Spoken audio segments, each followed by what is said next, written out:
pessoal, sejam muito bem-vindos ao Olhar Plural com a Ciane. E hoje eu tenho a honra de apresentar para vocês o Dr. Renato Figueiredo.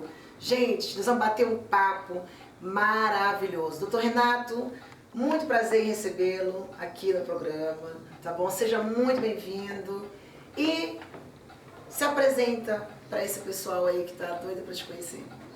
Olá, meu nome é Renato Figueiredo. Primeiro eu quero agradecer a Ciane, o programa Olhar Plural, a TV Relacionamento. Sim. Agradecer a Anne que nos recepcionou nesse espaço maravilhoso aqui. Verdade. Muito bem.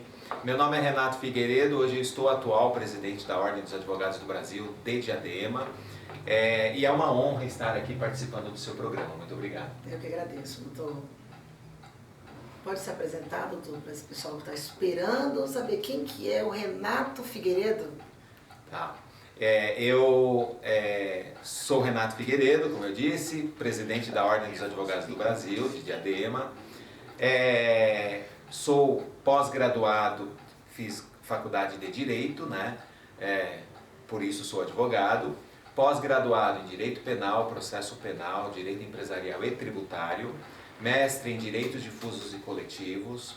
Também, Ciane, eu exerço uma outra atividade que eu amo demais, que é o exercício do magistério. Eu sou professor da Faculdade de São Paulo, diretor da Faculdade de São Paulo, no curso de Direito, a cadeira de Direito Penal. Também exerço atividades na sociedade, participando de vários momentos da cidade de Diadema, como a Jari, os julgamentos da Jari.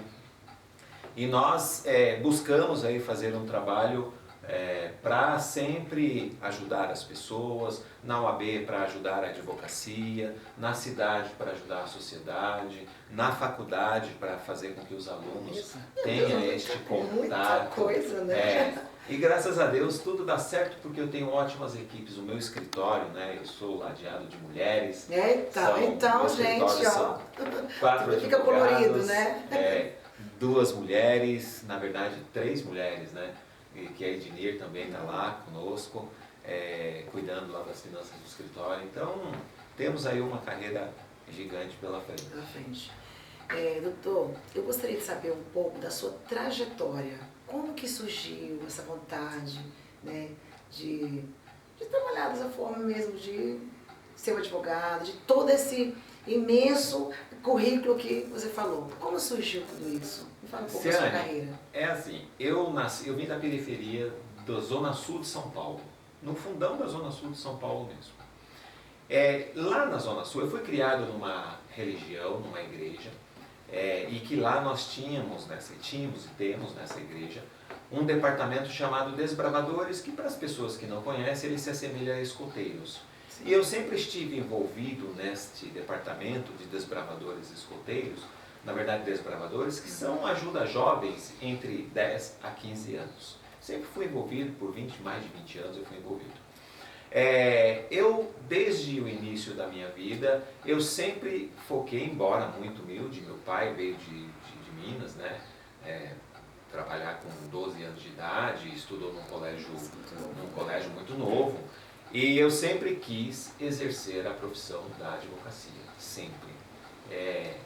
Me formei, e aí eu comecei a participar desta trajetória de minha carreira, já lá atrás, como estagiário, exerci o estágio mesmo, né, lá do artigo 3º da nossa lei. Eu falo o seguinte, que no 7º e 8º semestre eu já estava advogando, porque a OAB do Estatuto da nossa Ordem, ele permite que você, estagiário, devidamente inscrito na Ordem, em companhia, supervisionado por um advogado, possa atuar e praticar os atos de advocacia. E isso eu fiz. Fiz para ajudar a pagar a faculdade. Mas não só isso, antes de eu chegar à faculdade, eu fui taxista. Eu já fui vendedor quando eu era criança, vendedor de bombons na feira. Deu tempo, olha, coisa. Eu já fiz de tudo até chegar hoje só advogado e exerço a minha função dentro da ordem da faculdade. Interessante, né, gente? Vocês viram aí o quanto é interessante quando você acredita em algo, quando você deseja algo, né?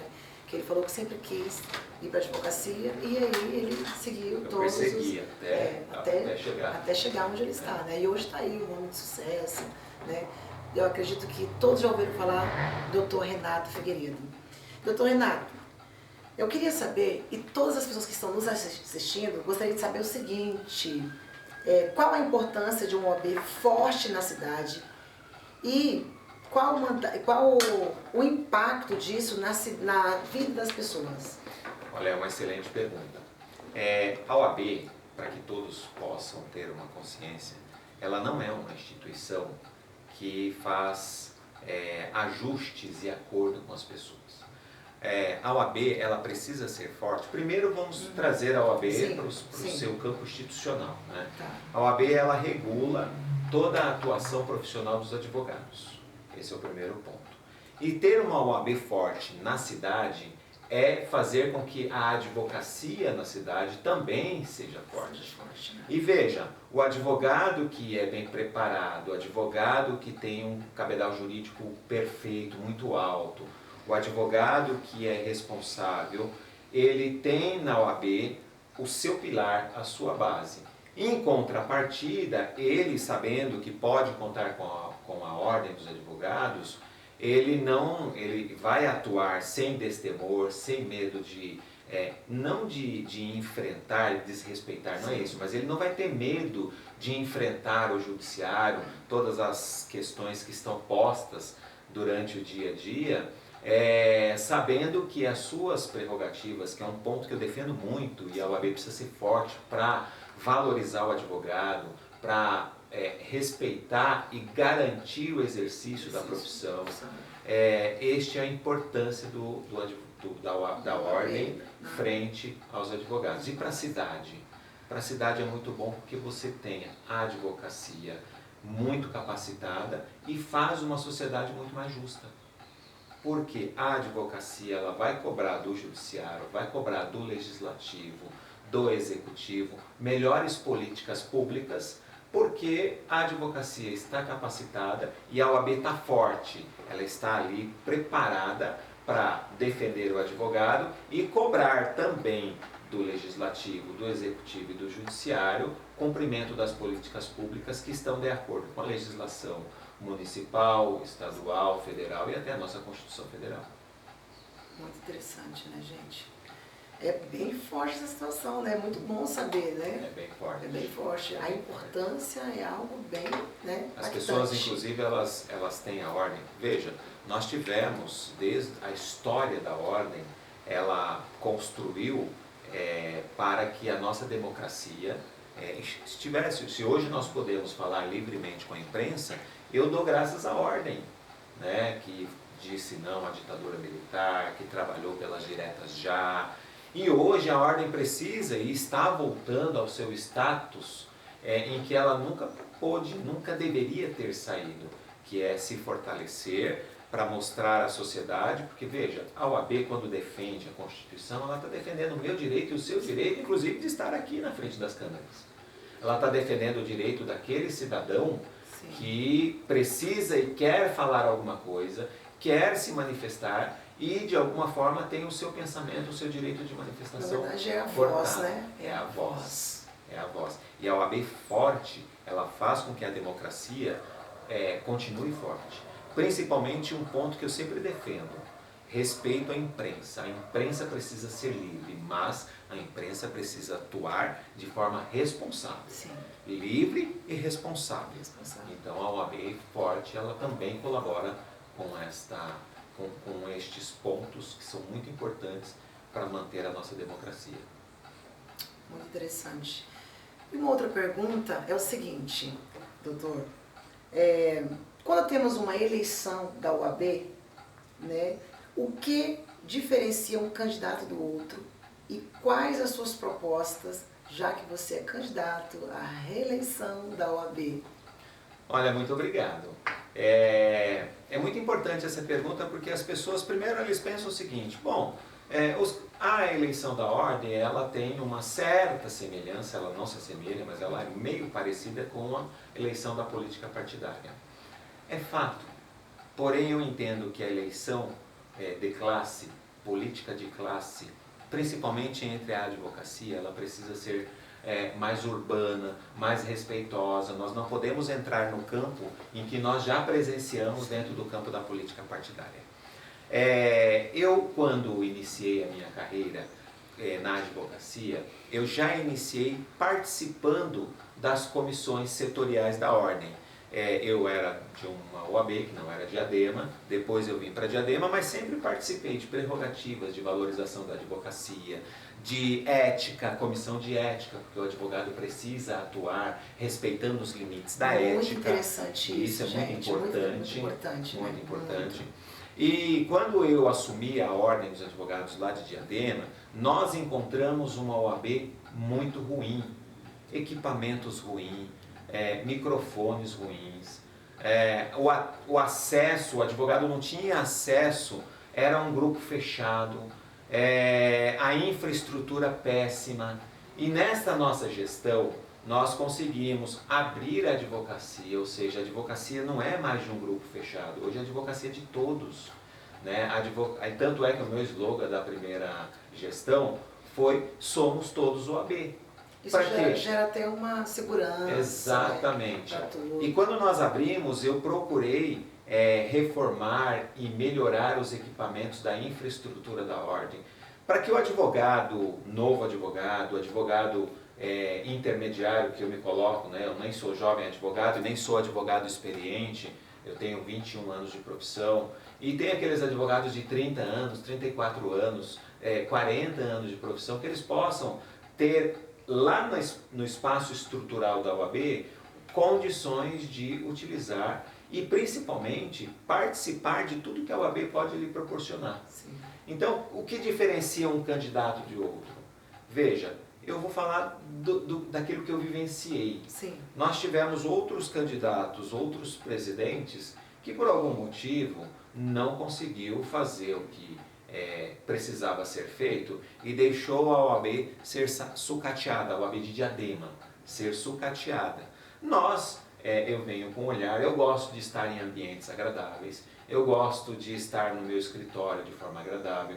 E primeira coisa quando eu assumi a presidência foi: vamos tornar o espaço da OAB agradável para que toda a advocacia possa utilizar e se sentir bem, como se você estivesse no teu escritório, na tua casa. Então, o que diferenciou eu de outros candidatos? Nas minhas propostas eu já coloquei que era a abertura da ordem para que todos pudessem participar. Então, quem quiser participar, pode participar. E principalmente o melhoramento da nossa infraestrutura, para que o advogado, jovem advogado não tem escritório, hoje ele pode atender na OAB confortavelmente.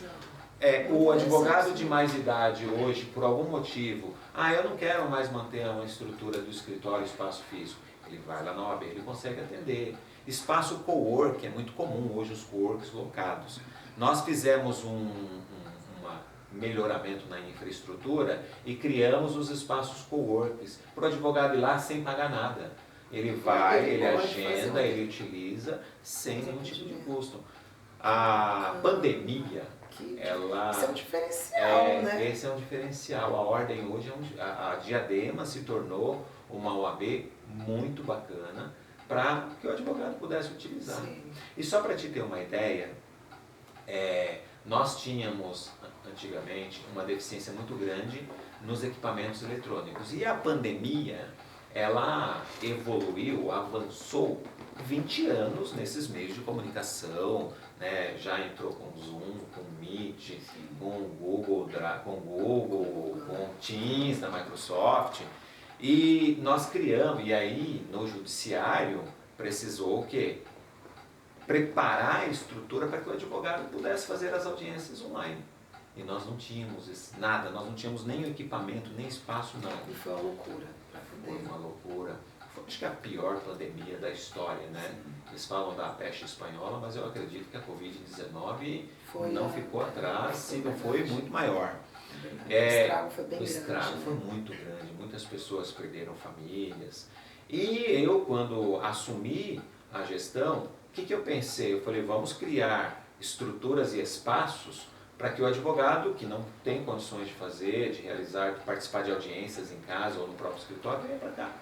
porque até a internet, ela não era uma internet preparada para receber esse volume de dados, de tráfego de dados, né? Teve que evoluir assim às pressas por 20 anos, né? Coisa que demoraria 20 anos, avançou com a pandemia. Então nós procuramos criar aí salas de audiência. Eu tenho 4 salas de audiência, 2 no Fórum Civil, uma no Fórum, 2 na Casa da Advocacia, máquinas novas. Então eu procurei, e esse é o diferencial da gestão, nós procuramos melhorar, abrir a OAB Diadema para todos e melhorar os equipamentos. E quais são as propostas para o próximo? Quais são as propostas? É uma pergunta muito importante. Porque agora eu estou impactada. Eu falei, gente, pode melhorar? Pode, vai Pode, melhorar. porque depois que você me contou tudo que trouxe, que fez, né, que cuidou desse trabalho no Diadema ali da OAB, aí agora eu falei, quais são as suas propostas? Então, assim, fiquei tão impactada que a pergunta é, quais as propostas e se é que pode melhorar? Pode e vai melhorar. E olha, são propostas bacanas que nós vamos implementar. Então eu trabalhei alguns pilares. O primeiro pilar que eu trabalhei é o letramento obrigatório.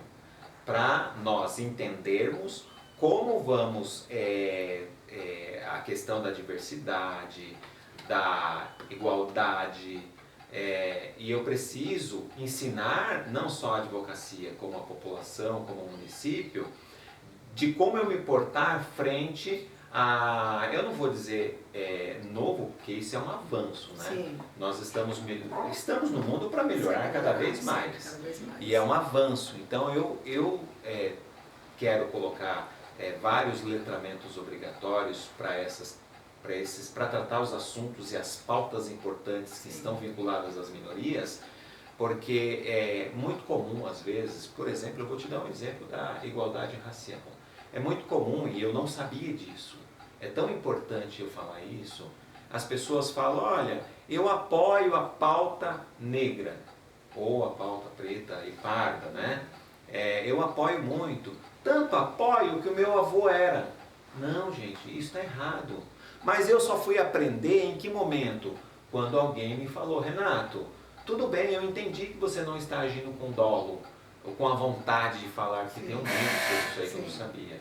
Mas é importante nós letrarmos, olha, hoje não pode falar assim. Por exemplo, eu até brincando, meu familiar, meus antepassados são indígenas. Mas até eu entender que não é índio, não é índia, e sim indígena, a minha mãe, por exemplo, ela fala índia. E hoje nós precisamos aprender, precisamos estar continuadamente isso aconteceu aprendendo também. e evoluindo. Isso aconteceu comigo. Eu estava com uma pessoa, apresentadora de televisão, e ela é índia. E aí eu postei algo nas minhas redes sociais a respeito, e um amigo meu, que é autor, ele me ligou, falou assim, amiga, eu vou chamar no privado, vai lá e corrige. Então é bem interessante, né? Você vê, eu que tenho, a minha origem veio do indígena, Sim. Para eu entender, e até para minha mãe entender, né? Minha neta, para ela entender que não é índio, é indígena, eu acho que isso está tudo certo. Nós precisamos o quê? Nada, quando as pessoas mencionam esse tipo de coisa, o ataque não pode, a discriminação não pode, crime. Mas tem pessoas que às vezes fazem certos comentários que não têm dolo, eles não sabem. E aí nós precisamos do letramento. Esse é o primeiro ponto. Segundo ponto, empreendedorismo. A advocacia, em especial a advocacia jovem, ela precisa aprender a empreender. A advocacia hoje ela precisa ser olhada como uma empresa. Então veja, ele sai da faculdade, você é formado em Direito, né? Eu também saí da faculdade de Direito, mas eu não sei fazer contrato de honorários corretamente, porque lá na faculdade não me ensina a fazer isso. Eu não sei precificar os meus honorários. A faculdade não ensina. O jovem advogado, ele não sabe, puxa, mas quanto eu vou cobrar? Porque eu não posso aviltar os meus honorários, e eu também não posso extrapolar nos honorários. Tanto é que a ordem ela tem uma tabela de honorários que dá uma direção para o advogado. Mas eu preciso ensinar ele a conversar com o cliente, a trabalhar as mídias sociais. Puxa, como é que eu posso divulgar o meu trabalho sem violar a ética? Percebe? Então, o empreendedorismo, ele vem sobre todos esses aspectos. É o segundo ponto que nós vamos trabalhar fortemente. E aí eu falo muito da jovem advocacia, né? Porque eu amo a jovem advocacia. Mas eu amo os advogados da minha idade, Sim. que também não aprenderam e às vezes não sabem, e também os advogados experientes, porque a evolução tecnológica, redes sociais, mídias sociais é constante, e às vezes, por exemplo, eu costumo falar o seguinte, falar de inteligência artificial para o Renato, não adianta colocar o Renato para falar de inteligência artificial, que eu não sou dessa época. Não adianta, eu tenho que colocar um jovem advogado para ensinar os advogados mais experientes. E esse é um das bandeiras que nós vamos colocar. Tá? Empreendedorismo, melhoramento. Eu tenho na minha proposta, no meu programa da próxima gestão, deixar uma OAB mais conectada. É nesse aspecto. Então eu quero aproximar agora a advocacia jovem e a advocacia de mais experiência, numa OAB conectada. Tem um outro também, ponto importante, tá? Saúde mental da advocacia. E olha o que eu descobri. Estudando um pouquinho da neurociência, eu não sou médico, não sou psicólogo, mas eu gosto muito de filosofia, gosto muito de ler esses livros também de neurociência. Sim. Eu descobri que o esporte, ou os esportes, é um dos melhores medicamentos, os melhores remédios para uma saúde mental perfeita, mais eficaz. eficaz. E nós também temos um programa para o esporte na cidade, para a advocacia. Então, tem 20 propostas. Eu ficaria aqui 2 horas falando facilmente. Maravilha. Mas eu sei que eu não tenho tempo. E essa proposta do esporte é bem interessante, né? Muito interessante. E realmente, até quando a gente vai no psicólogo, em alguma coisa, ele fala, olha, procura fazer um esporte, fazer alguma coisa, né? Ele ativa, né? Vários gatilhos, né? Componentes químicos do nosso organismo que ajuda até a fazer com que a nossa saúde mental fique perfeita. Olha, tem aqui uma pergunta bem complicadinha, viu? Qual a percepção sobre a nova administração da cidade, Adriano? Bom, muito boa pergunta.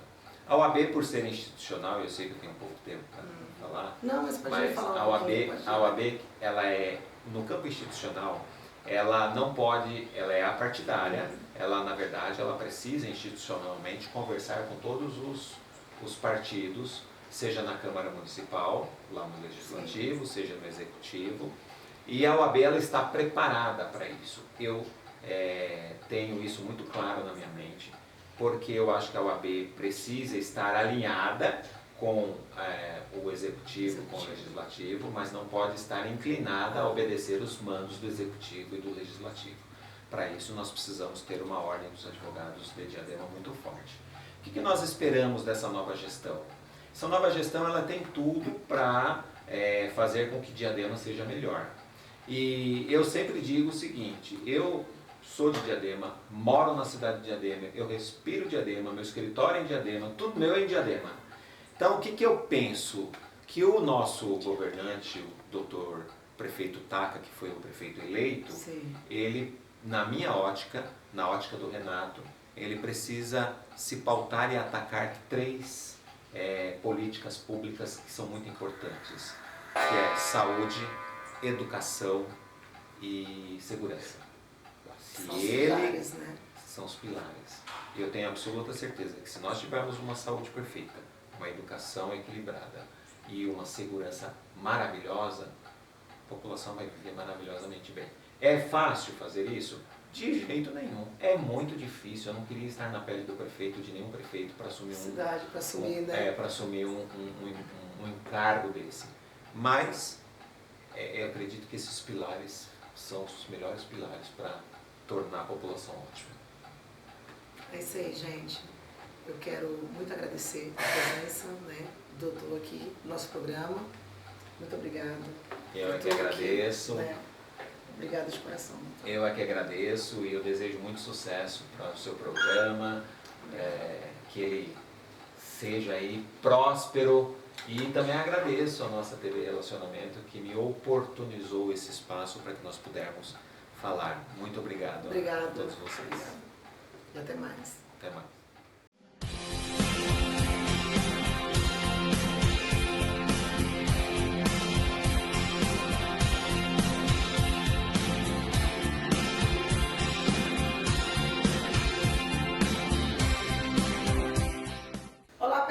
bem? Sejam bem-vindos ao nosso programa Olhar Plural com a Ciane. E hoje eu tenho a honra de estar aqui juntamente para apresentar para vocês com meu amigo Lacerda. Gente, o Lacerda é um empresário no ramo de autopeças nacionais importados, tanto em São Bernardo do Campo como em Diadema. Tudo bem, Lacerda? Maravilha. Seja muito bem-vindo, tá bom? Se apresente aí, pessoal. Obrigado, Ciane. É um prazer estar com vocês aqui, com a Ciane. Nos encontramos lá em Diadema, num bate-papo informal, e fiquei encantado em conhecer essa pessoa maravilhosa, que faz um trabalho muito bom, muito divulgador de todos os empresários, de todos os segmentos, né? Isso é muito bom, né?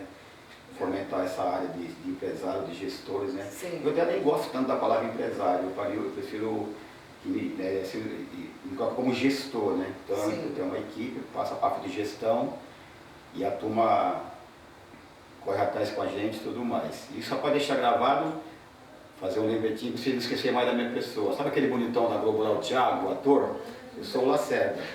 Guardadas as devidas proporções, sou mais bonito que ele, mas não tem tanto dinheiro igual ele tem. Brincadeira. Gente, deixa eu te falar uma coisa, vocês estão vendo, né? O Lacerda é uma pessoa maravilhosa. Ele falou que ficou encantado, eu também fiquei muito, né, por ele, que ele é uma pessoa pra cima, ele é uma pessoa motivadora, ele é uma pessoa maravilhosa. Então, assim, é realmente uma honra ter você aqui, tá bom? E deixa eu fazer uma pergunta pra você, Lacerda. Você já se candidatou alguma vez?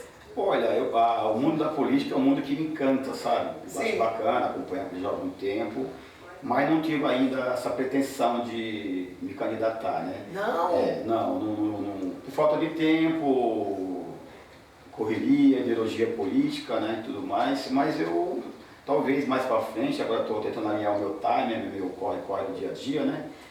Para cuidar, são 2 lojas, né? Sim. Hoje a gente, Bem corrido, né? hoje a gente agrega aí 44 famílias, né, funcionários como um todo, né, nas 2 lojas, então é bastante corrido, mas é um mundo que me interessa amanhã, sim, contribuir aí para melhorar a cidade, né, tudo, né?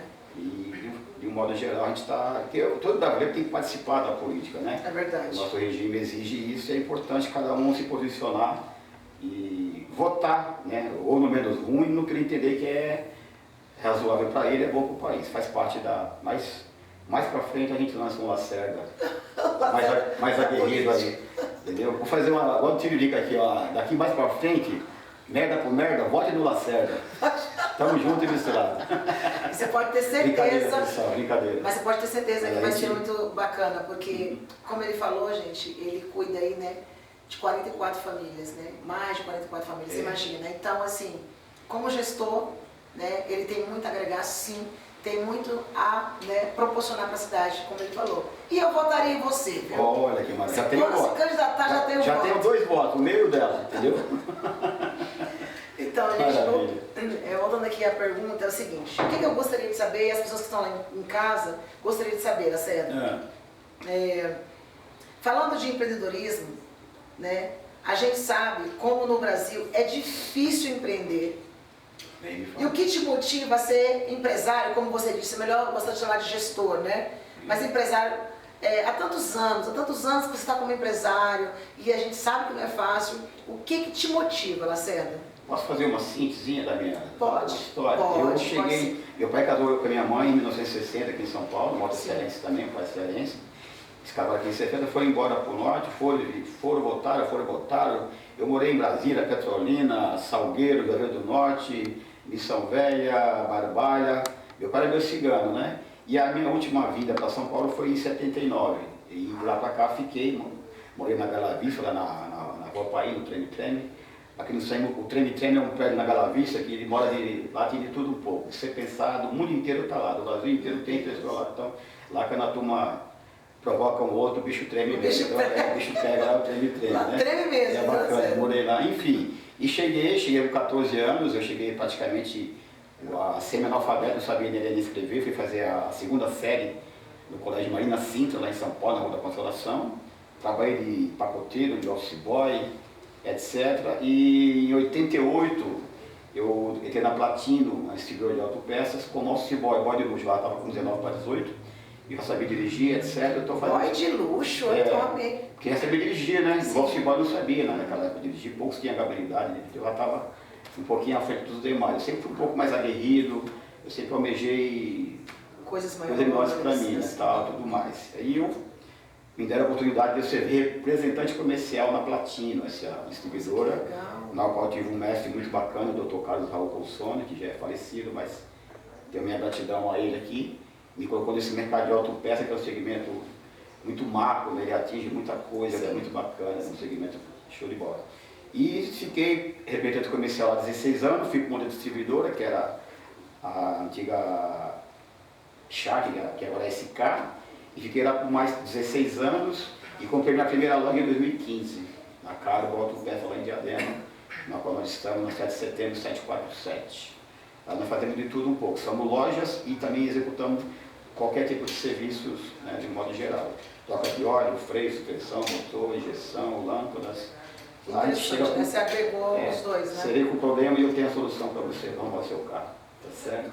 E recentemente, no meio da pandemia, eu fiz a aquisição da nova Saturno Autopeças, aqui na Robert Kennedy, 1291, em São Bernardo do Campo lá. Era do amigo meu, o dono da loja lá. A gente fez a aquisição, eu com o meu sócio, o Denis de Almeida Zan. E estamos lá, assumimos a loja em 1º de outubro de 2000, com 5 funcionários. Hoje nós estamos com 36 funcionários lá na loja. Como cresceu, né? Cresceu, mas essa foi de muito trabalho, muito suor, muita gestão, né? Muita gestão. É importante, porque sempre agora no Brasil, ser gestor de modo geral, cara, eu vou falar pra você, tem que ter sangue na veia, tem que ter comida muita rapadura no Ceará. Tem que comer. Muito calango lá, sabia? Senão você não consegue aguentar o tranco aqui não. Né? Mas é um ramo maravilhoso. Empreender é um ramo essencial, né? É verdade. É bom. É verdade. Empreender dói, né, na Dói, Serra também. Porque tem dias, tem uns altos e baixos, né? Tem. O mercado tá aí, às vezes tem uma concorrência, tem um monte de coisa. E fala um pouquinho sobre concorrência, Lacerda. Cara, concorrência. Concorrência, quando representante comercial, nós nos encontrávamos nas autopeças e tinham os vendedores que são concorrentes, entre aspas, né? Porque eu nunca vi nenhum vendedor como concorrente. E não vejo, eu vejo que tem espaço para todo mundo. Como diz aí no popular, a sombra é para pouco e o sol é para todos. Sim. Então tem espaço, basta você se posicionar no que você trabalha, na sua linha, entender o portfólio do que você trabalha, ver o que você tem de bom para abrir o primeiro pedido. Eu até brincava com os vendedores, eu falei, cara, o que você tem de bom aí? O que você consegue colocar o pedido hoje? Vender o primeiro item, você consegue colocar, que naquela época eu fui dia vendedor, a gente abriu na mão, no talão, né, com carbonado e marcava primeiro. Colocou o primeiro item, cara, aí vai embora, aí você agrega os demais itens e tudo mais. Então, eu nunca vi a concorrência como concorrente. Lógico, você tem que ter preocupação, você tem que estar antenado aos demais. Hoje, na condição de gestor de autopeças, aqui no ABC tem muitas autopeças boas, né? E até vou fazer aqui um parêntese, é um ramo que, infelizmente, alguns donos de autopeças, a mentalidade deles, né, não vou generalizar hoje disso, claro. Só me falando, eles querem quebrar o concorrente. Então, o prazer de alguns donos de autopeça, de um modo assim geral, até a nível Brasil, a nível do estado de São Paulo, etc., porque eu fiquei muito tempo nesse segmento, é uma competição muito acirrada, né? E dá a entender que o pessoal quer quebrar o outro a qualquer custo. Eu não vejo por que dessa razão, essa ambição, essa ganância de bater muito de frente, de não visitar seu cliente, você dá um X para o cara, o outro dá 2X para ele. É uma coisa muito doida, entendeu? Então, você pega o exemplo, você pega o Brás, que todo mundo lá vende roupa, é um do lado da outra, todo mundo sobrevive e são amigos, são parceiros. Sim. O nosso segmento ele é brigado para caramba. E um indica o outro também, um indica o outro. Ah, que não tem, mas você pode ir na loja do lado. Mas o que eu costumo falar, eu acho importante é cada um cuidar do seu quintal. Né? E da porta para fora, cada um faz o que quiser. Da porta para dentro, eu faço a minha metodologia, delego esse processo. Eu não sou centralizador, entendeu? Não sou. Eu sou de delegar e acompanhar os resultados. E a equipe, para mim, o meu funcionário, ele vem em primeiro lugar. Porque eu estando com a equipe coesa, com a equipe bacana, todo mundo com a mentalidade boa, sabe? Ajudando, conversando, né? Então, da melhor maneira possível, agregar, tirar o melhor dele, extrair o melhor do profissional, ele automaticamente ele joga para o meu cliente, que ele vem com satisfação e ele me dá o retorno de maneira muito positiva. Isso é muito bom. Uma coisa que você falou que eu acho que eu fico muito brava, Lacerda, eu fico brava com o quê? Olha, com essa situação de como consumidora, tá? Uhum. Eu vou numa loja, é um valor. Eu vou na outra, o valor é gigante a diferença de preço. É. Eu não fico muito nervosa, eu fico brava com isso quando eu vou na loja. Me fala sobre um pouco sobre isso. Essa questão de o preço ser tão diferente do outro. Me fala um pouco disso, Zé. Dando exemplo, dentro do meu segmento de autopeça, né? O segmento de autopeça ele é um saco sem fundo, né? Hoje nós temos no Brasil, se eu não me falha a memória, vou dar aqui um exemplo, mais ou menos, nós temos hoje mais ou menos 650 modelos de carro. Eu acho que até mais, modelos. Sim. Então você pega uma montadora X, ela fabrica um determinado carro, e aquele carro ele não usa a mesma pastilha. Ele até o meio do ano ele usa uma pastilha de freio, né, que é um item que você troca a cada 20, 30 mil km no máximo. Então, não é o mesmo ano do carro fabricado, um mês da frente ele já muda o sistema, ele muda alguma coisa. Então, para você ter um estoque de todas essas peças, você tem que ter essa cara cheia de dinheiro para poder deixar o teu estoque, né, bastante coeso, bem macro, né, com toda a linha que realmente o mercado exige. Então, logo isso vem a parte de preço. Hoje a gente compra muito na base da cotação. Todos os demais fazem isso, né, com a cotação. E então é muito demanda. Então, se você tem um prédio próprio, você consegue reduzir a sua peça. Então, tal. Eu, no meu caso, eu não tenho um prédio próprio, eu pago aluguel. Logo, esse custo ele é diluído, né, para mim, dentro da minha margem, do meu markup do dia a dia de peça. Né. Então, essa discrepância de preço de uma loja para outra é muito relativo, vai de cada gestor, de cada empresário, colocar um markup X, um markup Y e tal, brigar. Mas, como um todo, hoje, assim, sem querer me gabar e já me gabando, entendeu? Porque você é desses, na verdade. Eu sou desses. Quando você monta uma loja, um comércio, qualquer que seja, você não monta para perder dinheiro, você monta para ganhar dinheiro. Hoje, o que faz você crescer e movimentar a tua loja, investir na loja, fazer ter computador bom, ter uma internet boa, ter uma equipe coesa, um pessoal bacana, um atendimento de é tua margem de lucro. Se você tiver margem de lucro, você não cresce, você não suporta, né? E a carga tributária no Brasil também nós somos a maior do mundo, né? Então é isso, essa tua raiva ela é coerente, porém faz muito bem vocês pesquisarem. E antes de ligar em qualquer lugar, ligue para Cargo ou para Nova Saturno. Com certeza você vai comprar comigo. Uma perguntinha que eu gostaria de fazer para você é o seguinte. Isso é bem, há de fato uma cultura de empregadores e colaboradores, Lacerda? Há essa cultura? Isso é um tema bem espinhoso, assim, né? Porque, se você monta uma empresa e você contrata, seja ela uma indústria grande, uma pequena ou média, e o profissional formado em tal profissão, ele fez faculdade, estudou, precisa trabalhar. Então, com todo o conhecimento do profissional, ele tem que ser recompensado, né? Eu compro o seu serviço, você vende a sua hora de trabalho, sim, e eu te pago o que você me propôs a me entregar da tua mão de obra, né? Isso é importante. Porém, as leis, até há pouco tempo, ela sempre favoreceu muito o trabalhador, né? Os sindicatos eram muito fortes, Isso é verdade. Eles apoiavam, né? Isso, e o empregador, de um modo geral, sofreu muito, né? Com muitas ações trabalhistas, de um modo geral, né? Eu passei por 2 empresas, fiquei 16 anos em cada uma, e nenhuma me deu nenhum valor. 16 anos? 16 anos. Eu abri mão, eu era representante comercial, mas, no entanto, a lei me facultava, me dava o direito de me pagar 12 avos sobre na qual eu vendia muito, né? E eu não peguei, uma foi a própria platina, não recebi um tostão, fiquei 16 anos lá e abri mão, não entrei com advogado, requer meu direito, nada, e dei a volta por si sobreviver. Fui para a SK, que era a antiga Sharp, também, depois de algum tempo, através de um amigo lá meu, eu fiz um acordo pé-bunda, desculpa a expressão, entrei com a bunda e sentaram com o pé, né? E me deram um valor lá, um acordo fechado, a venda casada. Eu digo, vamos lá, tá bom, fica a vida que segue, né? Vamos tocar o barco, vamos olhar para frente.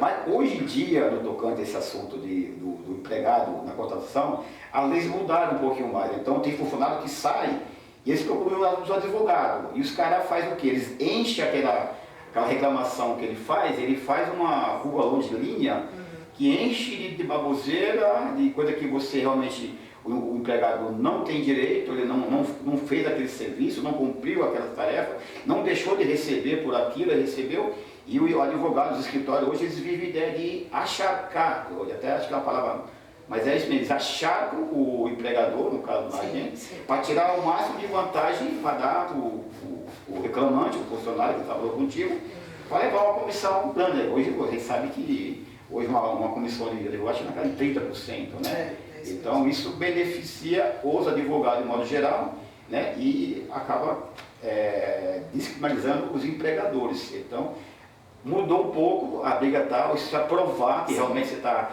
questionando para você ter a razão de ganhar o processo. Então foi mudado esse processo numa lei trabalhista, né, como um todo, e a coisa está um pouco mais assentada. Então, como diz, dar certo o que é de certo, reclamar e requerer uma coisa na qual você não tem direito, está um pouco a menos desse também é um bom advogado. Eu tenho um advogado que ele me dá assessoria de tudo que eu faço, o que eu vou mandar embora, quem eu vou contratar.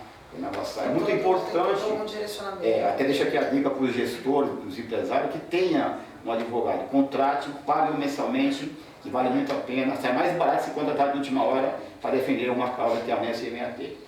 Contrate antes um advogado. Eu tenho. Interessante isso aí, né? Interessante, porque os empresários realmente, né, contratam, como você acabou de falar, na última hora, quando pepino já aconteceu. Aí vai ser cobrado um valor bem exuberante naquilo, e aí não está preparado para... E o valor hoje, sabe, é um valor que dá para você pagar um salário mínimo, depende da situação, do número de empregados que você tenha. Então é importante se calçar, porque a lei no Brasil ela tem muitas brechas, né, tem muitas anuâncias, né? Então você precisa realmente... E como eu falei, um parágrafo, inciso 4, artigo 3, meu Deus, a interpretação, né? Então, a minha cabeça é grande, mas não cabe esse monte de informação, cara, sinceramente. Então tem que ter um bom advogado para que te assessorar. Gente, vocês estão vendo que eu estou rindo muito aqui com o Lacerda, né? E para finalizar, gente, eu gostaria de fazer uma pergunta para o Lacerda, é o seguinte. Quais os carros dão mais problemas, Lacerda? Os carros comuns ou os elétricos? Você acha que dão mais problemas de peça, de tudo, como busca? Quais? Cara, a tendência do mundo se inovar, né, para os carros novos não tem volta, né? Isso cada vez mais, até para contribuir com o meio ambiente, na poluição, etc, né? Mas é tipo assim, hoje eu entendo que o Brasil ele não está preparado para jogar essa frota de elétricos no mercado ainda. Eu acho que quem compra não vai se dar bem. E vai pagar caro na compra e vai perder muito na revenda. Essa é a minha opinião particular. Sim. Hoje, na linha de híbridos, tem os híbridos aí que são recarregáveis, e tem o motor a combustão e o motor elétrico, né, tal, e tem baterias, tal, e as baterias desses carros elas são recarregáveis em alguns casos pela própria frenagem do carro, né, e tudo mais. E esse precisa carregar na tomada, etc e tal, eu particularmente não compraria e não aconselho ninguém a comprar. Fica na combustão, né, no escopo TBI, que você vai ter um carro bacana por muito tempo, tem a manutenção, a relação custo-benefício bem bacana. Mais conta, né? Mas a tendência é isso realmente se tornar mais forte, né, a cada ano que passa, né? Que é lógico, até para favorecer o mundo, né, tirar o CO2 aí dos poluentes do meio ambiente e ajudar. Mas fica no carrinho carburado, tal, entendeu? E tem algumas marcas que eu não posso falar aqui que você não entre, porque eu vou adorar ver a condição de erro, cara, show de bola. Porque tem algumas marcas que eu não posso falar aqui. Mas se o cara comprar, velho, eu e mais os mecânicos de modo geral, nível Brasil, eles vão ficar muito contentes. Eu odeio a linha Corolla, não me dá lucro. Não me ajuda a pagar minha folha de pagamento, nem minha cerveja. Nem o meu vinho. Nem o seu vinho, né? Gente, eu tenho certeza que vocês amaram esse dia de hoje aqui, né? Esse momento com o nosso Lacerda. Lacerda, fala pro pessoal o endereço das suas duas lojas, o pessoal quem quiser te conhecer, comprar suas peças nacionais e importadas. Sim. Fala para eles lá qual que é o endereço. Cara, galera, obrigado primeiramente por vir esse bate-papo, agradecer aqui a Ciano por aula, que bacana. E nós estamos em dois locais, nós estamos na 7 de setembro, 747, lá é uma autopeças e autocentro ao mesmo tempo, fazemos de A a Z. entendeu? Só não fazendo lataria, mas, qualquer informação, motor, cabeçote, injeção, de freio, lâmpada, calhas, temos lá uma equipe maravilhosa, meu pessoal está comigo lá há 8 anos comigo, são meus colaboradores, é minha família, minha primeira família, entendeu?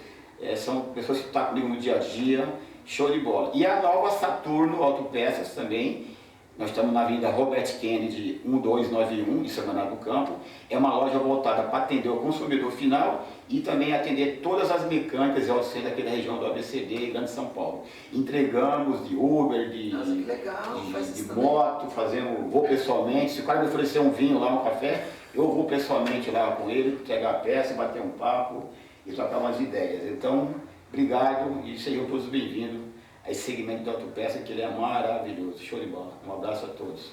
Sério. Muito obrigada. Celinha, você foi linda como sempre. Muito obrigado. Obrigada. Maravilhosa. Deus abençoe. Sua simpatia, resplandece o ambiente em qualquer lugar que você esteja. Obrigada, Deus abençoe. E abençoe a nós todos. Gente. Valeu, galera. Tamo junto. Lacerda.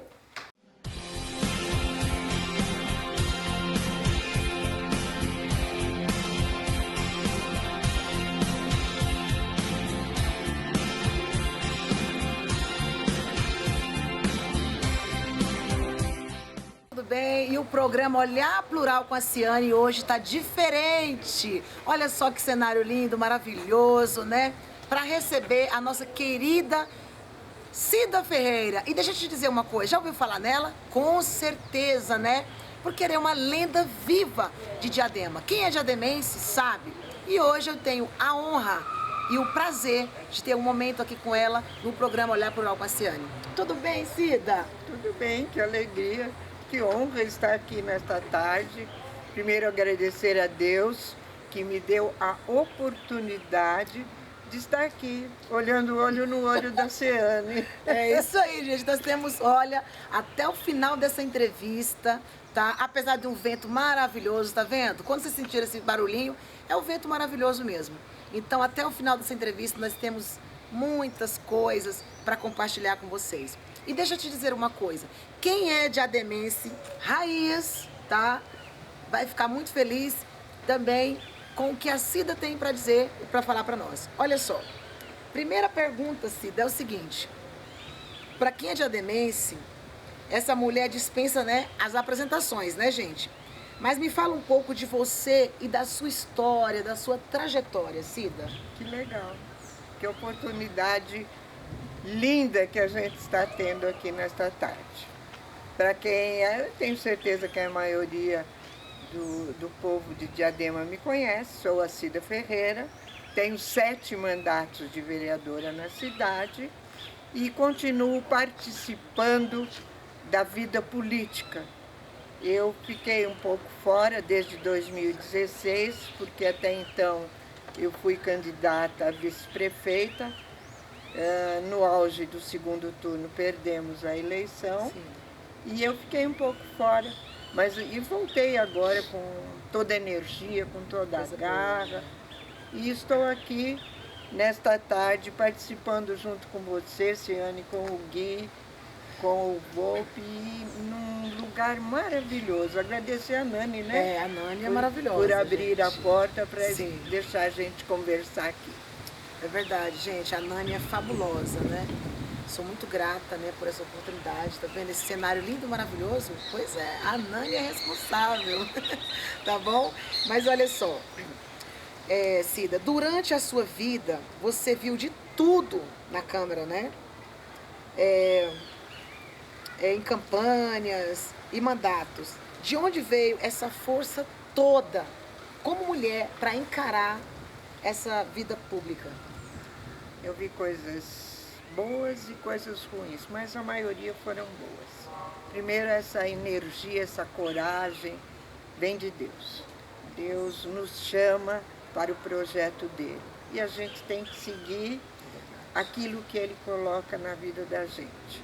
E nesta campanha não foi diferente. Eu fiquei com muita garra, com muita energia, com muito respeito ao cidadão de Diadema. Fiquei 45 dias em cima de um caminhão como locutora, fazendo a campanha. Uma loucura, né, do então prefeito eleito Taka Yamauchi, das 10 às 6 da tarde, com muito orgulho, com muito carinho, com muito respeito e falando a verdade. Porque verdade nós temos prevalece, que né? falar a verdade, não podemos esconder nada. E foi o que eu fiz. Agora, você me pergunta sobre os meus mandatos, foram 7 mandatos, 28 anos consecutivos na Câmara Municipal, aonde eu fiz o que era correto. E eu sempre votei as coisas certas, as coisas que iriam trazer os benefícios para o nosso povo. O povo de Diadema é um povo humilde, é um povo trabalhador, é um povo honesto, que sai de madrugada para trabalhar e volta à tarde, mas Diadema é isso. Nós temos que valorizar primeiro o povo da nossa cidade. É isso mesmo, gente.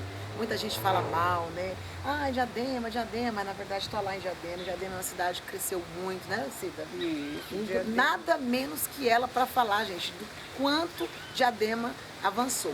Mas o que eu queria saber também, e todas as pessoas que estão nos assistindo, é o seguinte: desde a sua primeira campanha, em 1988, como era a receptividade da mulher na política, Cida? Conta para nós.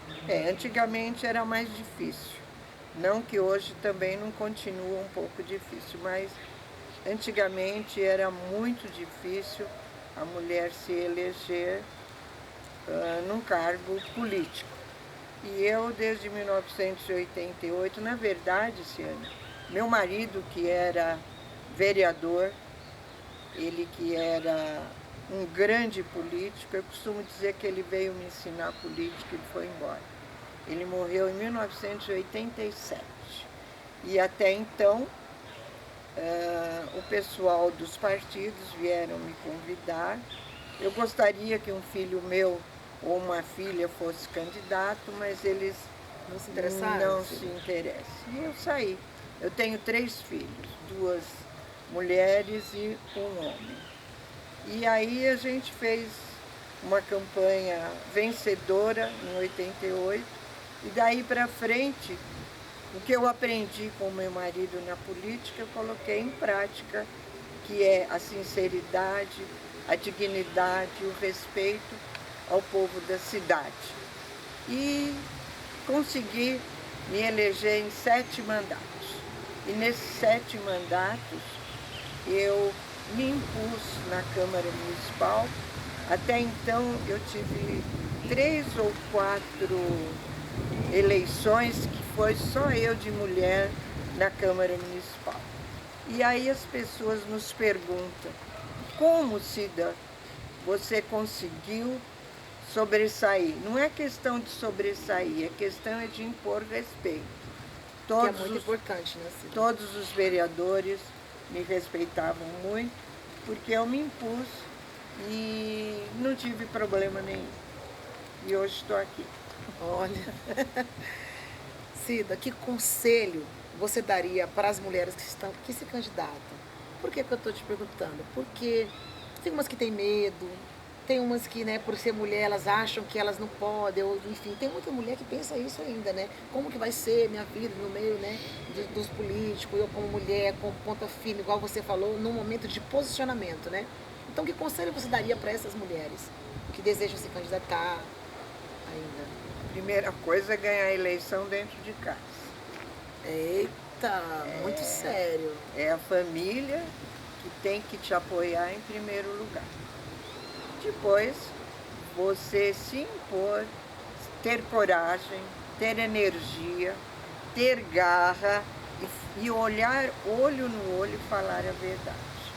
Se você não abrir o coração, não lavar sua alma, não conversar com Deus, o que eu faço agora, você não vai conseguir.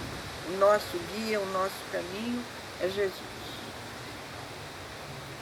Você viu aí, gente, para ganhar a política, você tem que conquistar o eleitor primeiro dentro da sua casa. Interessante, né? Muito forte. Não adianta nada você sair para a rua e não ter o apoio da família, do marido, dos filhos. o homem da mulher, enfim, tem que se ganhar a eleição dentro de casa. E é a família que vai te empurrar para você ser a vencedora. Em 28 anos de legislativos, me conta uma história da população que mais te marcou.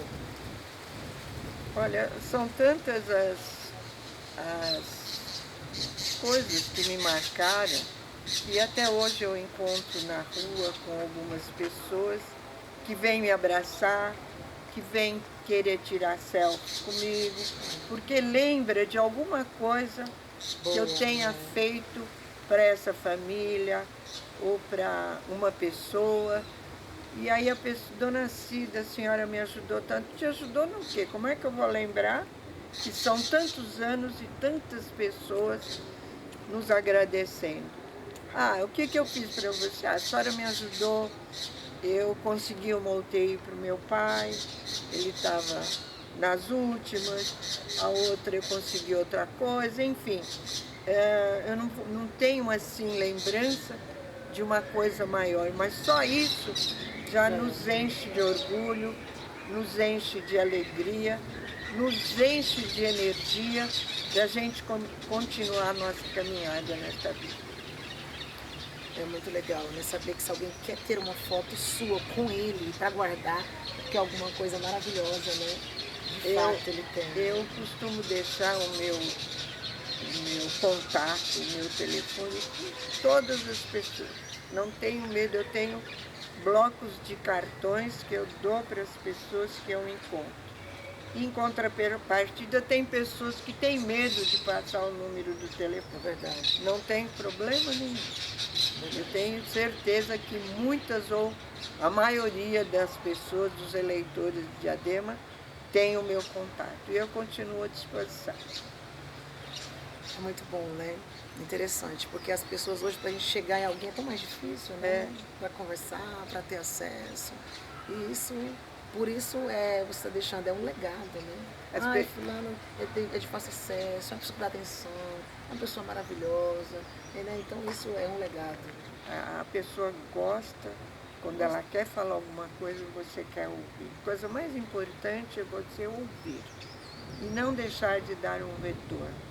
É muito bom, é muito gostoso isso. Então,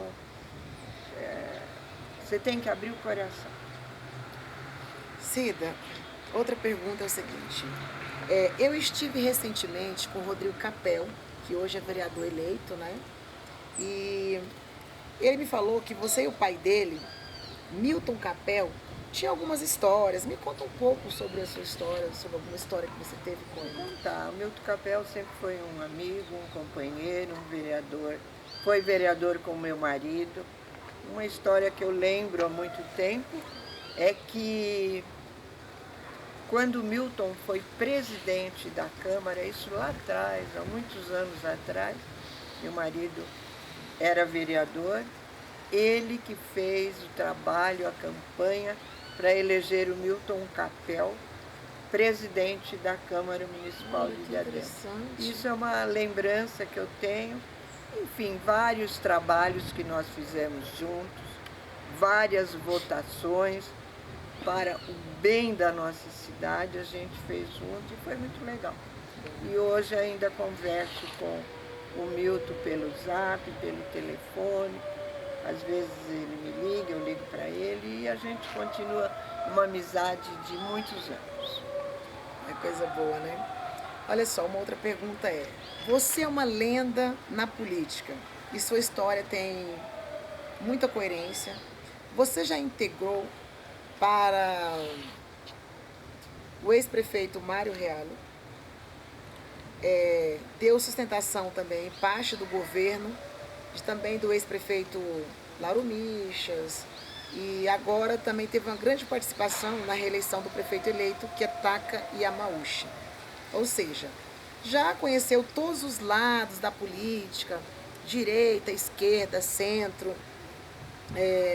E você, como você vê a polarização, essa polarização? Para mim não tem polarização. O que tem é o concreto. o que tem é o bem, o que tem é resgatar a cidadania do povo de Diadema. O povo de Diadema hoje está muito sofrido. Eu dei sustentação para Gilson Menezes, para Felipe, para Mário, para Lauro, tem mais um prefeito, deixa eu ver se eu lembro qual é. Tem mais um, não lembro quem era. Ah, Zé Augusto. Então, fui vereadora com todos esses prefeitos. E quanto ao Taca Yamauchi, eu não tenho a menor dúvida que ele vai fazer uma administração voltada para o povo, porque ele é do bem. Não que os outros tenham sido do mal, mas alguns deixaram muito a desejar. E Diadema hoje retrocedeu muito. E eu falei isso no caminhão, falei a verdade. Eu abri o coração, eu lavei a minha alma para dizer a verdade para o povo de Diadema. E eu tenho certeza que eu ajudei muito nessa eleição, falando a verdade como é o meu estilo, tá?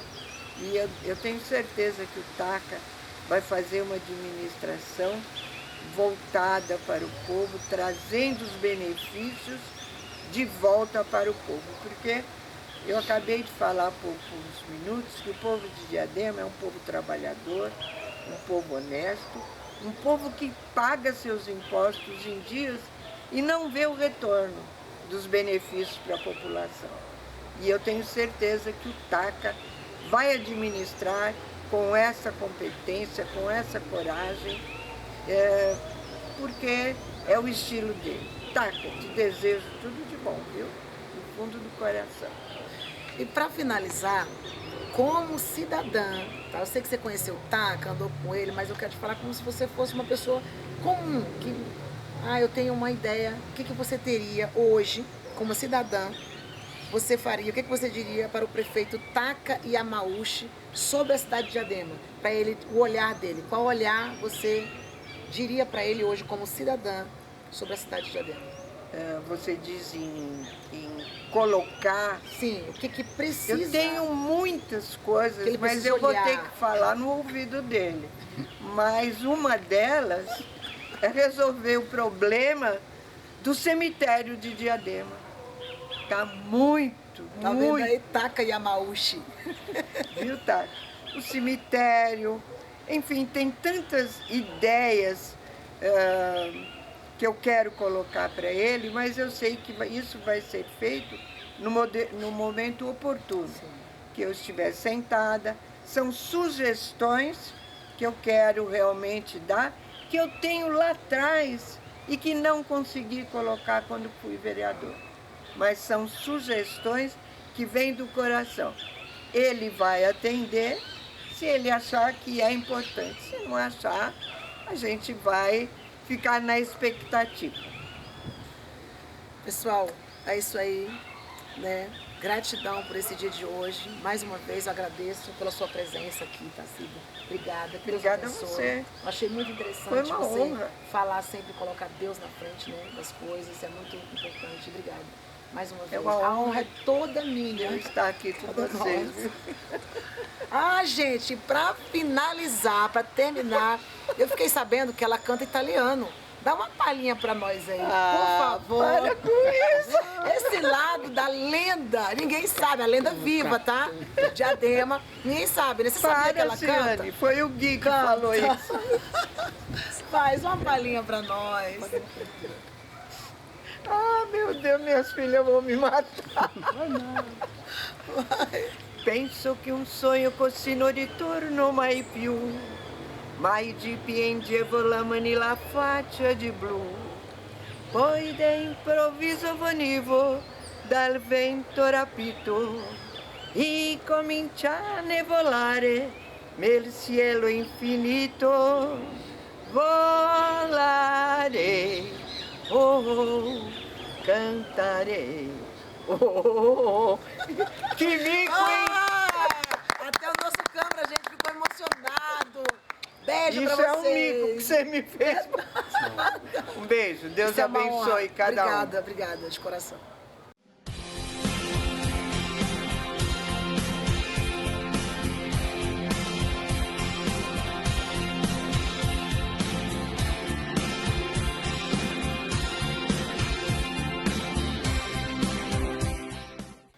Olá pessoal, tudo bem? Mais um Olhar Plural com a Ciane e hoje eu tenho a honra de apresentar para vocês uma promessa do mundo jurídico, Dr. Jair Almeida. Dr. Jair, seja muito bem-vindo ao nosso programa. Ciane, muito obrigado. Bom, vai ser um prazer participar aqui do Olhar Plural com a Ciane e eu espero contribuir com vocês. Gente, é isso aí. Hoje a gente está cheio de perguntinhas aqui pro doutor, muita gente que vai estar nos assistindo, querendo tirar dúvidas, saber alguma coisa. Mas, antes de mais nada, como eu também estou muito curiosa, eu gostaria de saber, doutor Jair, um pouco mais sobre a sua trajetória. Bacana. Meu nome é Jair Almeida, eu tenho 28 anos, tenho um escritório há um pouco mais de um ano de formação. Eu trabalho com a compra e venda de imóveis, basicamente o foco do escritório é a defesa de consumidores que buscam cancelar os seus contratos de compra e venda de apartamentos na planta, terrenos de loteamento e multipropriedade, que são essas cotas de resort que essas pessoas empurram na gente aí quando a gente vai viajar pelo Brasil afora. É verdade. Isso é verdade, hein, gente? Seríssimo. Então, olha, hoje ele está aqui para falar um pouco, né, sobre essas questões, tá? Mas olha só, eu gostaria de saber, né, e todo mundo que está nos assistindo, por que você escolheu essa área? Olha, eu trabalho com a compra e venda de imóveis de um modo geral desde 2016. Né? Então já tem cerca de 8 anos na área. Né? Eu trabalhei para uma construtora, então já faço até a minha culpa aqui para os clientes. Já conto até essa história para os clientes também, para eles saberem que eu entendo do assunto. Né? Que não chegou Porque, agora, né? Eu virei a casaca. Né? Primeiro eu trabalhei para a construtora, depois acabei indo para o lado do consumidor, porque eu sei que de um certo modo, principalmente de onde eu vim, né, a gente é muito carente de informações e a gente é muito passado para trás em certas situações. Então eu vi trabalhando, né, nessa experiência que eu tive trabalhando para construtoras, eu vi, né, ali um gargalo de pessoas que precisavam de ajuda do lado do consumidor. Foi aí que eu comecei a trabalhar no escritório que advogava em favor dos consumidores e desde então eu tenho formado minha carreira nessa área. Coisa boa, né? Muita gente realmente fica passando para trás, isso acontece diariamente, direto, né? Também já passei por algumas situações assim, tá? Mas olha só, um dos seus diferenciais são as redes sociais. De onde vem esse diferencial aí? Olha, acho que redes sociais hoje, para advocacia e para qualquer profissão, é a mesma coisa que reconhecer que a água é molhada. Né? A gente tem que ter uma presença no digital, não só para angariar clientes de um modo geral, mas para ter um portfólio que demonstre a autoridade que você tem.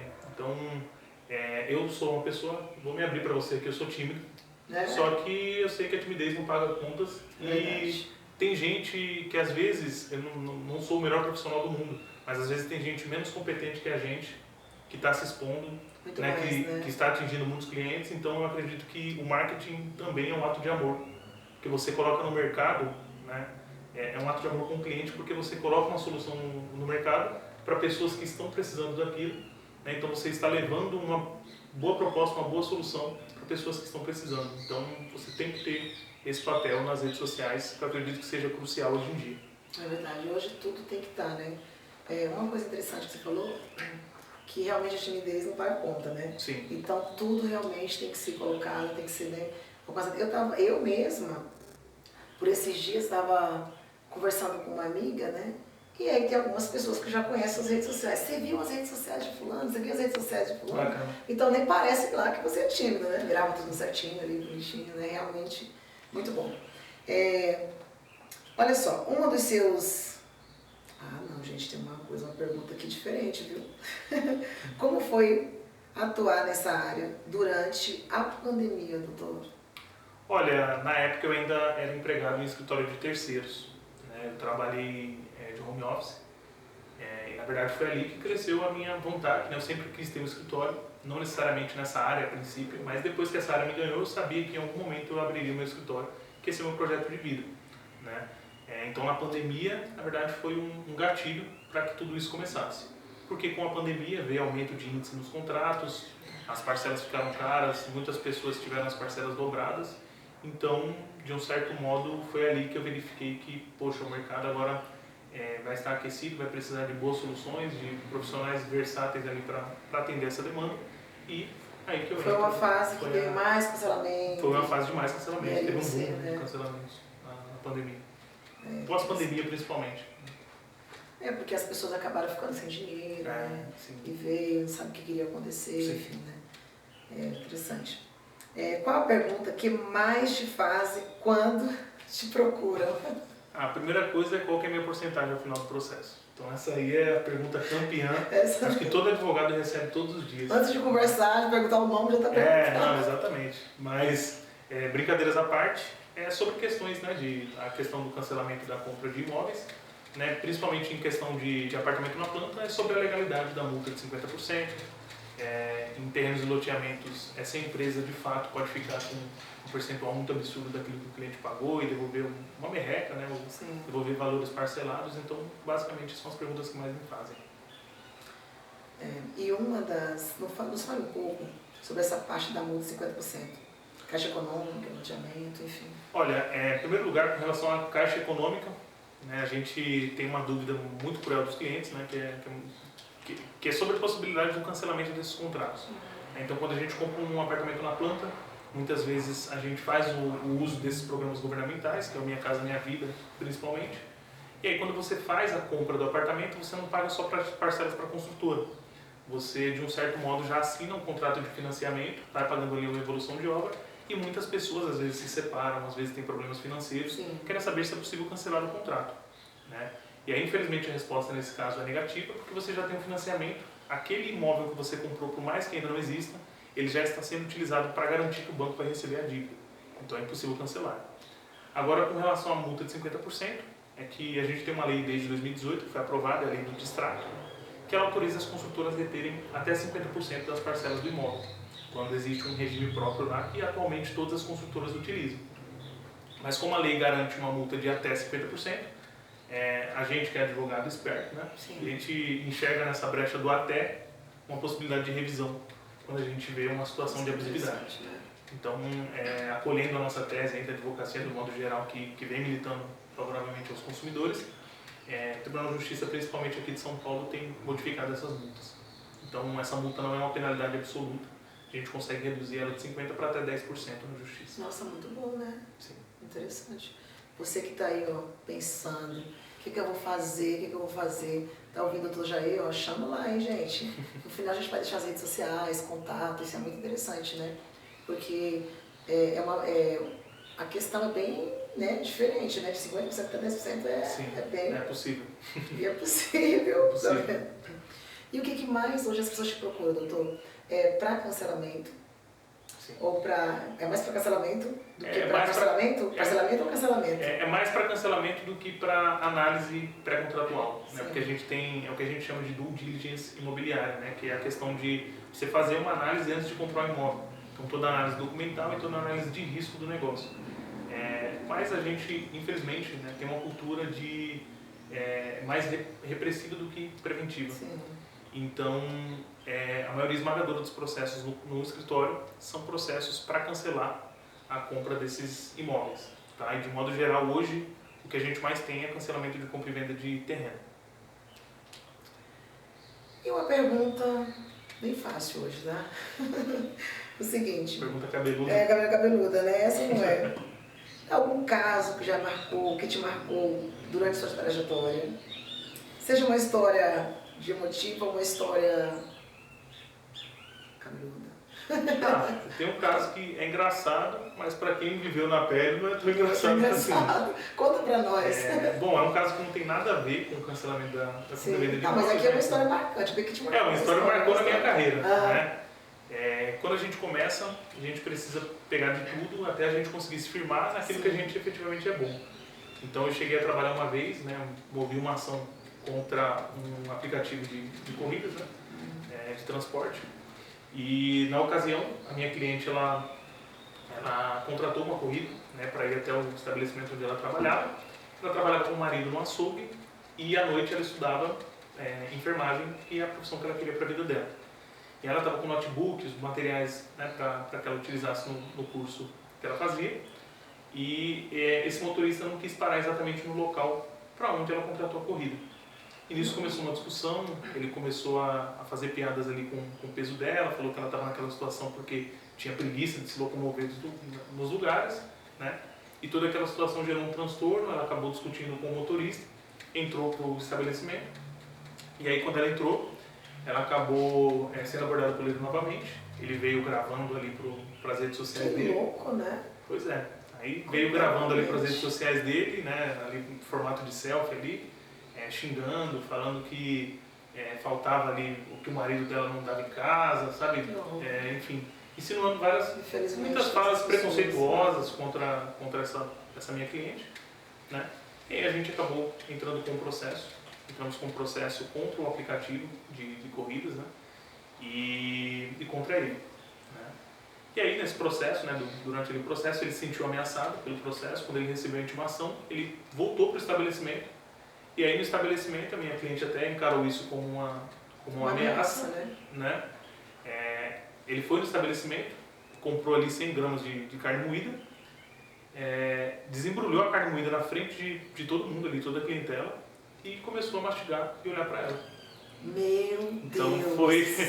foi uma situação assim, gente, bem... E ela me contou, ficou com medo, eu falei, olha, se acontecer mas isso dá medo, né, doutor? Isso dá medo. Com certeza, isso aí, ela até queria alguma medida protetiva, eu falei, ó, vai na delegacia, conversa com o pessoal, mas se isso se agravar, a gente já entra de uma forma mais efetiva. Mas aí, né, a gente ficou sabendo que parece que essa pessoa tinha problemas psicológicos. Quando a gente foi fazer uma audiência ali, onde teria o julgamento do caso, foi até um caso, um julgamento aí, um mês a gente já tinha vencido o processo, ele apareceu todo machucado na audiência, porque possivelmente teria cometido crimes ali na localidade onde ele morava, e os moradores se revoltaram, acabaram, né, agredindo ele. Deram uma surra nele. E ele apareceu com a cara toda deformada ali, com o rosto todo deformado na audiência. Então a gente já sabia que é uma pessoa que não era flor que se cheirava. Cheira, né? Com certeza, já pensou para ter uma ação dessa. Gente, pelo amor de Deus, deve ser... Mas hoje também o povo usa muito a questão, qualquer coisinha que fez, ele tinha problemas psicológicos. Bateu na mãe, tinha problemas psicológicos. Não sei o que. Sempre tem uma coisinha, né? Sim. Então, há mudanças para a parte de compra de cancelamento para 2025? Olha, a gente atualmente não tem mudanças em vista, né? Mas o advogado que é atento, ele sempre está por dentro de todas as notícias, de todas as discussões do mundo jurídico, sempre atualizado principalmente com as decisões dos tribunais, que são o que mais impacta ali no dia a dia, nos direitos dos consumidores. Mas atualmente a gente não tem nada em vista, nada muito grande acontecendo de virada de legislação ou então de entendimento da justiça com relação aos direitos do consumidor que compra um imóvel diretamente de uma empresa. E qual conselho hoje você daria, doutor, para as pessoas que estão comprando apartamento, terrenos, né? Qual conselho você daria? Tipo, o cuidado que a pessoa teria que ter nesse Olha, eu sou suspeito para falar, porque eu trabalho com isso, mas é um conselho de verdade mesmo, de amigo, é uma coisa que eu faria se eu não soubesse o que eu sei, né? Porque eu trabalho com isso. Mas contratar um profissional, que, assim, você vai conversar com o corretor ele está defendendo os interesses próprios dele para ganhar comissão e da construtora. Então ele vai te falar tudo que for necessário para você fazer, para você fechar a venda, por mais que você não tenha um planejamento financeiro. Prova disso é que no escritório a gente tem mais processos para cancelar do que para fazer análise de compra e venda. Porque as pessoas muitas vezes não têm um planejamento e não entendem todas as taxas que vão incidir nesses contratos. Então, se a construtora já tem alguém por eles, tem todo aquele marketing feito por eles, todo o contrato escrito por eles e corretores trabalhando por eles, é interessante. Você faz uma compra de 200, 300, 400 mil reais para cima.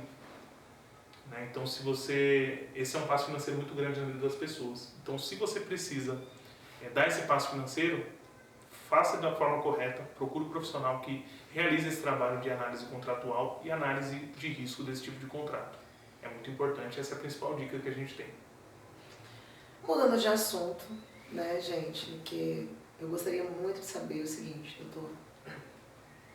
Por ser um homem tão jovem, preto, né, pobre, hoje não é mais, né, gente, que o homem hoje está milionário, viu? Ainda não. Mas tudo isso, teve muita dificuldade para você chegar no seu objetivo hoje, como, né, onde você queria? Conta um pouquinho pra gente sobre isso. Olha, dificuldades eu acredito que de um modo geral todos nós temos. A vida não é justa para ninguém, né? As pessoas têm diferentes pontos de partida, Sim. então tem gente que, como a gente sempre ouviu, né, a gente que vem de origem humilde, a gente sabe que a gente tem que trabalhar dobrado para alcançar o que outras pessoas fazem com as mãos nas costas, né? Já enfrentei algumas dificuldades, por conta do meu tom de pele, sim, não vou negar, não vou citar aqui nenhuma situação específica, claro. Mas a gente sente essas situações principalmente de uma forma velada. Mas eu sempre encarei com outros olhos, né? Não levanto bandeiras ideológicas para nenhum dos dois lados, né? Hoje a gente tem uma sociedade muito polarizada, mas o meu trabalho o meu objetivo de vida mesmo é tentar de alguma forma ser exemplo e mostrar que há um outro meio da gente conquistar as coisas, que é mostrando que a gente é capaz e mostrando para que a gente veio, entendeu?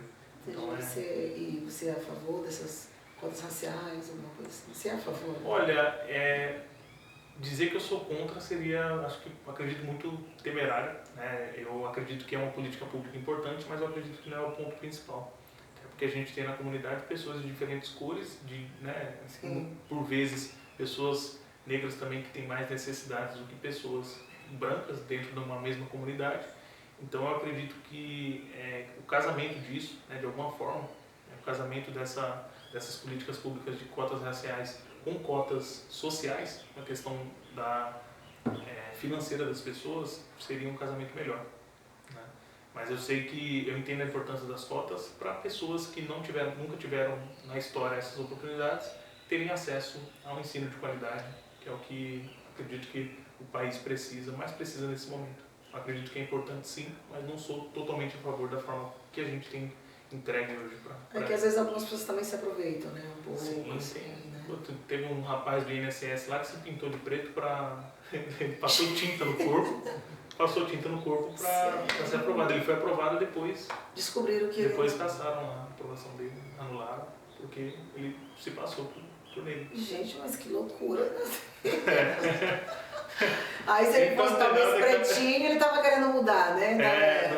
Exatamente. Ai, gente, é cada coisa, né? Acontece muita coisa, muita coisa. Então, doutor, eu quero te agradecer mais uma vez, tá?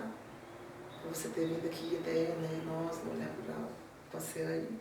E eu gostei muito do nosso bate-papo. Gostaria de deixar as suas redes sociais para o pessoal te encontrar. Perfeito. Em todas as redes sociais é @doutor, né, dr.jairalmeida. Facebook, Instagram, TikTok, YouTube, essas são minhas redes sociais. É isso aí, muito obrigada e até mais.